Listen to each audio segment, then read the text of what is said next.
चला ताई मावशी, मी पूजा.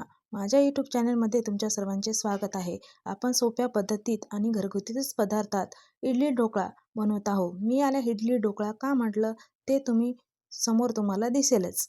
पण जशी साध्या ढोकळ्याची तयारी करतो त्याच प्रकारे या ढोकळ्याची तयारी करायची. हे घरगुती बेसन आहे घरच्या डाळीचं. मी 2 वाटी बेसन घेतलं. त्यामध्ये थोडं थोडं पाणी ॲड करून असं थोडं थोडं हलवून घेतलं. बघा अशा प्रकारे थोडं थोडं हलवून घ्यायचं. तुमच्याकडे हक्काची बहीण आल्यावर तुम्ही तिला असे छोटे छोटे कामं सांगता का? नक्की मला सांगा. इथे माझी छोटी बहीण ढोकळा बनवत आहे. मी तिला सांगत आहे तसं ती करत आहे. चांगला फेटल्यानंतर थोडीशी साखर, चवीपुरतं मीठ ॲड करायचं आणि पुन्हा हलवून घ्यायचं. मी इडली पात्रात हा ढोकळा बनवत आहे म्हणून याला इडली ढोकळा म्हणत आहे. असं काही नवीन आकाराचं, नवीन प्रकाराचं मुलांना खाऊ घातलं तर ते आवडीनं खातात. नेहमी आपला ढोकळा कुकरमध्ये खाऊन कंटाळी मुलं, म्हणून मी या प्रकारे ढोकळा बनवत आहे.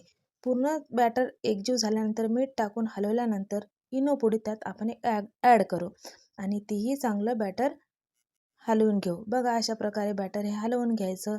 खूप छान खायलाही पौष्टिक असा ढोकळा लागतो. मी इथे हळद टाकण्याचं स्किप केलं. तुम्ही आवश्यक असलं तर टाकू शकता.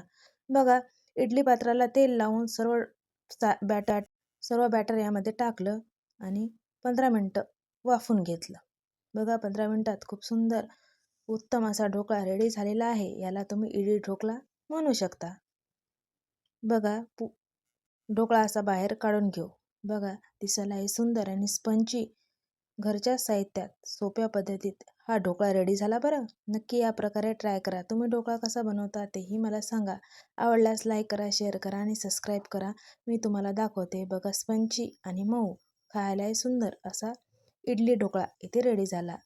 या ढोकळ्यावर तडका देण्यासाठी आपण गंज ठेवू. त्यामध्ये तेल टाकू, जिरे, मोहरी आणि साखर टाकू. छान तडतडल्यानंतर 2 हिरव्या मिरच्या, थोडासा कढीपत्ता टाकू. ते चांगले एकजीव झाल्यानंतर हा तडका आपण इडलीवर ॲड करू. तुम्ही इडली सॉससोबत, दह्यासोबत, तुम्हाला आवडते चटणीसोबत खाऊ शकता. मी इथे थोडंसं लिंबू पाणीही ॲड केलं. थोडंसं जेवढं आवश्यक आहे तेवढं पाणी ॲड करायचं. बघा सुंदर असा खायलाही पौष्टिक आणि चवीलाही छान असा घरगुती इडली ढोकळा आवडला का तुम्हाला? नक्की ट्राय करा. माझ्या नवीन नवीन व्हिडिओ बघण्यासाठी मला सबस्क्राईब करा. नक्की माझ्यासोबत जोडले जा. घ्या खाऊन.